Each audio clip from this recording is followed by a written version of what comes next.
আমাদের পটুয়াখালী জেলার জেলা পুলিশ ট্রাফিক সেকশন আমাদের নেতৃত্বে যেটা কাজ করতেছে, এখান থেকে তো আমাদের একটা বিশাল একটা হাইওয়ে, এটার সঙ্গে কুয়াকাটা জড়িত, যেখানে ঢাকা থেকে বিভিন্ন বড় বড় গাড়ি আসতেছে।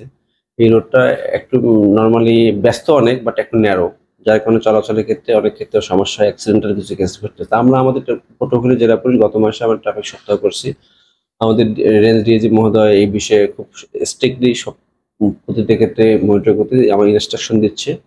আমরা সম্প্রতি মহিপুরে এই আমাদের একজন টিআই একটা ট্রাফিক সেকশন ওখানে রাখছি, ওরা নিয়মিতভাবে এটা করতেছে। পাশাপাশি আমরা এখান থেকে আমাদের ট্রাফিক পুলিশ নিয়মিতভাবে গাড়ির গান থেকে স্পিড গানের মাধ্যমে চেক আপ করতেছে। পাশাপাশি অবৈধ কাগজ ফিটনেসবিহীন এবং যারা খুব রাশ চালায় তাদের ক্ষেত্রেও আমরা আইনগত ব্যবস্থা নিচ্ছি। আমরা গত মাস একটু সবাইকে আমরা অ্যাওয়ার করছি বেশি করেই, যাতে আমরা বলছি যে যাতে আপনারা সংশোধন হন এবং গাড়ি কাগজপত্র করেন, ঠিকঠাক করেন। তারপর আমরা এই মাস থেকে আমরা প্রতিটা সময় আইনগত ব্যবস্থা নিচ্ছি। এই মাস থেকে আমরা ওদেরকে বলে আবার বলছি যে যারা সংশোধন হবেন তাদের জন্য আমরা আইনগত ব্যবস্থা নেব, এবং যারা যেসব জোরে যারা রাশ ড্রাইভিং করে তাদের ক্ষেত্রেও ব্যবস্থা নিচ্ছি।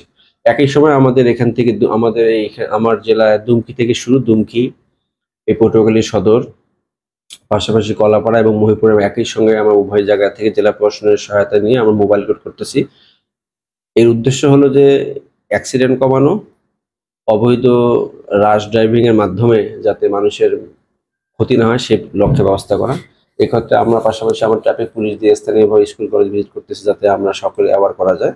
শহরে আমাদের মুভমেন্ট চলতেছে, এই প্রেক্ষিতে সকলের সহায়তা প্রয়োজন। পাশাপাশি অবৈধ যে নৌসীমন কর্মী বিভিন্ন গাড়ি ঘোড়া আছে এদের ক্ষেত্রেও আমরা আইনগত ব্যবস্থার প্রেক্ষিতে যাচ্ছি, এবং জাস্ট আইনগত ব্যবস্থার আগে আমরা অ্যাওয়ারনেসের মাধ্যমে আইনগত ব্যবস্থা নিচ্ছি, যাতে সব মিলে শহর যানজট মুক্ত থাকে, মানুষ চলতে পারে, অ্যাক্সিডেন্ট ফ্রি হয়।